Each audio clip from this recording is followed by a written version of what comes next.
तर चंद्रपूर पालिकेतील काँग्रेसच्या अंतर्गत वाद आणखीन उफाळून आलेला आहे। तत्कालीन गटनेते राजेश अडूर यांच्या व्हीप डावलणाऱ्या धानोरकर गटाच्या 16 नगरसेवकांना नागपूर विभागीय आयुक्तांनी नोटीस बजावली असून 22 जुलैला यावर सुनावणी होणार आहे। तर दुसरीकडे आज वडेट्टीवार गटाच्या 11 नगरसेवकांनी नागपुरात हजेरी लावत आपली ओळख परेड पूर्ण केलेली आहे। तर बातमी आहे अहिल्यानगर जिल्ह्यामधून। वाघचौरेंना काळं फासण्याच्या तयारीमध्ये असलेल्यांना ताब्यात घेतलंय। ठाकरेंच्या शिवसेनेचे पदाधिकारी आणि कार्यकर्त्यांना पोलिसांनी ताब्यात घेतलंय। शिंदेच्या शिवसेनेमध्ये प्रवेश केल्यानं ठाकरेंच्या शिवसेनेचे पदाधिकारी खासदार भाऊसाहेब वाघचौरेंना काळं फासणार होते।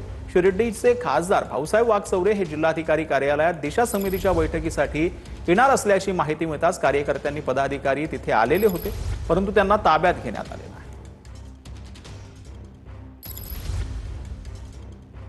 तर लातूर जिल्ह्यातील अनेक शेतकऱ्यांना बोगस बियाणांचा फटका बसला। 171 शेतकऱ्यांच्या बियाणं उगवलंच नसल्याच्या तक्रारी आहेत।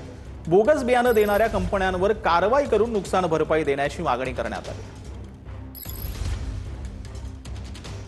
तर बीड जिल्ह्यामध्ये पाऊस नसल्यानं धारूर परिसरातील शेतकरी चिंतेत आहे। जुलै महिना अर्धा संपला तरी बीड जिल्ह्यातील शेतकऱ्यांना मोठ्या पावसाची प्रतीक्षा कायम आहे। अनेक भागातील पिकं सुकायला सुरुवात झाली आहे। नाशिक जिल्ह्याच्या ग्रामीण भागासह येवला तालुक्यात पावसाची दांडी पाहायला पावसानं दडी दिल्यानं शेतकऱ्यांची चिंता वाढली आहे। पिकं उगवू लागल्यानंतर पाऊस पडत नसल्यानं शेतकऱ्याचं नुकसान होण्याची शक्यता वर्तवण्यात आली। पारंपरिक मातीच्या मूर्ती बनवणाऱ्या मूर्तिकारांना अनुदान द्यावं, महाराष्ट्र पारंपरिक मूर्तिकार आणि हस्तकला संघानं ही मागणी केली आहे। मुख्यमंत्री, पर्यावरण मंत्री आणि महसूल मंत्र्यांकडे मागणी करण्यात आली आहे।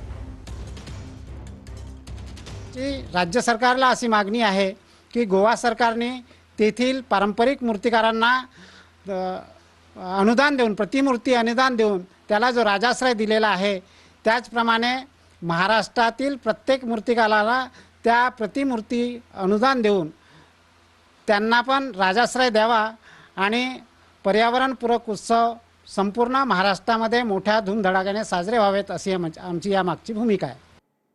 तर वारकरी सेवेची वर्ल्ड रेकॉर्ड्स बुक ऑफ इंडियामध्ये नोंद करण्यात आली आहे। योग विद्याधाम पिंपरी चिंचवड या संस्थेनं एका दिवसात 3264 वारकऱ्यांच्या पायाची मालिश करत हा विश्व विक्रम जो आहे तो नोंदवलेला आहे।